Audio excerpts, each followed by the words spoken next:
Indian government பார்த்தீங்கன்னா, ஆதார் கார்ட புதுப்பிக்கணும்னு சொல்லியிருக்காங்க. அதாவது அதுக்கு அட்ரஸு, ஃபோட்டோஸ்லாம் கரெக்ட்டா இருக்கா அப்படின்னு செக் பண்ணி சொல்லிட்டு, நம்மளுடைய ப்ரூஃப்ஸ் வந்து அப்லோட் பண்ண சொல்லியிருக்காங்க. ஸோ அதுக்கு பார்த்தீங்க அப்படின்னா, my Aadhaar Uday government dot in அப்படின்னு சொல்லிட்டு கூகுள் சர்ச் பண்ணிங்க அப்படின்னா, ஃபர்ஸ்ட் லிங்கே பார்த்தீங்கன்னா அந்த வெப்சைட் வரும். ஸோ அந்த மை ஆதார் லிங்கை கிளிக் பண்ணி உள்ளார போய்க்கோங்க. அதுக்கான வெப்சைட் லிங்க்கையும் நான் டிஸ்கிரிப்ஷன் தரேன். நீங்க செக் பண்ணி பார்க்கலாம்.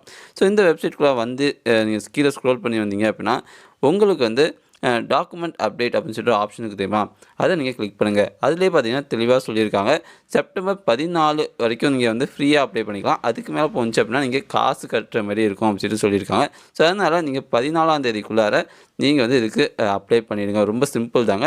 ஸோ இதுக்கு தேவையான டாக்குமெண்ட் பார்த்தீங்க அப்படின்னா, உங்கள்கிட்ட இந்தியன் பாஸ்போர்ட் வேணும் இருக்கலாம், இல்லை டிரைவிங் லைசன்ஸ் இருக்கலாம், இல்லை ரேஷன் கார்டு இருக்கலாம். ஸோ ஏதோ ஒரு டாக்குமெண்ட்டில் உங்களுடைய அட்ரஸ், ஃபோட்டோ மட்டும் இருந்தால் போதும். ஸோ அந்த டாக்குமெண்ட்டை நீங்கள் யூஸ் பண்ணிக்கலாம். அந்த டாக்குமெண்ட்டான லிஸ்ட்டையுமே கொடுத்துருக்காங்க. மோஸ்ட்லி நீங்கள் இந்தியன் பாஸ்போர்ட் யூஸ் பண்ணீங்க அப்படின்னா இனிமேல் ஈஸியாக முடிஞ்சிடும். ஸோ நீங்கள் கெட் ஸ்டார்ட் கொடுத்தீங்க அப்படின்னா உங்களுக்கு உங்கள் ஆதார் நம்பர் கேட்பாங்க. ஆதார் நம்பர் கரெக்டாக கொடுத்துக்கிட்டு இந்த கேப்சா டைப் பண்ணிங்க அப்படின்னா இந்த மொபைல் நம்பர் வந்து உங்கள் ஆதாரோட லிங்க் பண்ணிக்கோங்க. அதுக்கு ஒரு ஓடிபி வரும். அந்த ஓடிபி வச்சு நீங்கள் உள்ள லாகின் பண்ணி வந்துக்கலாம். ஓகேவா? ஸோ ஒன்ஸ் வந்த பிறகு பார்த்தீங்க அப்படின்னா அவங்க வந்து திரும்பி இன்ஸ்ட்ரக்ஷன் கொடுத்துருப்பாங்க. எந்தெந்த டாக்குமெண்ட்லாம் நீங்கள் அப்லோட் பண்ணுற மாதிரி இருக்கும். நீங்கள் வந்து ஏதாவது ஒரு டாக்குமெண்ட்டை எடுத்துக்கோங்க. ஓகேவா? ஒன்று டிரைவிங் லைசன்ஸ், இல்லை பாஸ்போர்ட், இல்லை அப்படின்னா ரேஷன் கார்டுன்னு சொல்லிட்டு ஏதாவது ஒரு டாக்குமெண்ட்டை நீங்கள் எடுத்துக்கலாம். முடிஞ்ச அளவுக்கு அதில் உங்கள் ஃபோட்டோஸ் இருக்க மாரி பார்த்துக்கோங்க அந்த டாக்குமெண்ட்டில். அடுத்தது பார்த்தீங்க அப்படின்னா, நீங்கள் வந்து நெக்ஸ்ட் அப்படின்னு சொல்லிட்டு ஆப்ஷன் தெரியுமா? அதை நீங்கள் கிளிக் பண்ணி அடுத்த ஸ்டேஜுக்கு நீங்கள் போய்க்கலாம். ஸோ இங்கே பார்த்தீங்க அப்படின்னா, திரும்பியும் அதாவது 2 டாக்குமெண்ட் நீங்கள் அப்ளை பண்ணுற மாரி இருக்கும். அதாவது ஒரு டாக்குமெண்ட் எடுத்துக்கிட்டு அது 2 வாட்டி நீங்கள் அப்லோட் பண்ணுற மாரி இருக்கும். அது ஐடென்டிஃபிகேஷனுக்கும் அப்புறம் அட்ரஸுக்கும். ஸோ அதை தான் இங்கே கொடுத்துருக்காங்க.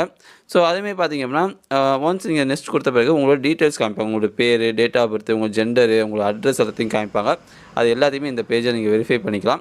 ஸோ ஒன்ஸ் உங்களுடைய அட்ரஸு எல்லாமே கரெக்டாக இருக்கா அப்படின்னு பார்த்துக்கிட்டு, நீங்கள் என்ன பண்ணுறீங்க அப்படின்னா, உங்கள் செக் பாக்ஸ் இருக்கும். அதை கொடுத்து நெக்ஸ்ட் கொடுத்தீங்க அப்படின்னா, உங்களுக்கு இந்த டாக்குமெண்ட் அப்லோட் பேஜ் வரும். ஓகே. ஸோ இதில் உங்களோட டாக்குமெண்ட் வந்து 2 MBக்குள்ளார தான் இருக்கும். அது மட்டும் இல்லாமல் அது வந்து JPEG ஃபார்மேட் இல்லை PDF ஃபார்மேட்டில் தான் இருக்கும். ஓகே. அந்த ஃபார்மேட்டுமே மேலே கொடுத்துருக்காங்க. ஸோ நான் வந்து பார்த்தீங்கன்னா 2 அதாவது ஐடென்டிஃபிகேஷனுக்கும் சரி, அட்ரஸ் ப்ரூஃபுக்கும் சரி நான் வந்து பாஸ்போர்ட் தான் யூஸ் பண்ண போகிறேன். ஸோ பாஸ்போர்ட்டை பார்த்தீங்க அப்படின்னா நான் ஏற்கனவே இது ஸ்கேன் பண்ணி நான் ரெடியாக வச்சுருக்கேன்.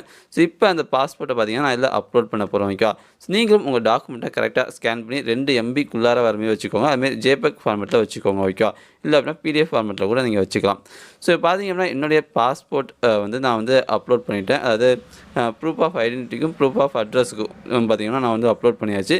ஸோ ஒன்ஸ் அப்லோட் பண்ண பிறகு இந்த செக் பாக்ஸை கிளிக் பண்ணி நீங்கள் நெக்ஸ்ட் கொடுத்தீங்க அப்படின்னா உங்களுக்கு வந்து இந்த மாதிரி எல்லாமே கரெக்டாக இருக்கா அப்படின்னு சொல்லிட்டு கேட்பாங்க. ஓகே கொடுங்க. ஓகே கொடுத்த பிறகு பார்த்தீங்கன்னா உங்களுக்கு வந்து இது மாதிரி ஃப்ரீ தான் அப்படின்னு சொல்லிட்டு சொல்லுவாங்க. ஓகே. 14 வரைக்கும் ஃப்ரீன்னு சொல்லுவாங்க. ஸோ ஒன்ஸ் அதையும் நீங்கள் வெரிஃபை பண்ணிட்டு ஓகே கொடுத்தீங்க அப்படின்னா உங்களுக்கு வந்து டாக்குமெண்ட் சப்மிட் ஆகிடும். ஸோ என்னோட டாக்குமெண்ட் பார்த்தீங்கன்னா சப்மிட் ஆகிட்டு. ஸோ இதேமாதிரி உங்கள் டாக்குமெண்ட்டையும் சப்மிட் பண்ணிடுங்க கூடிய சீக்கிரம்.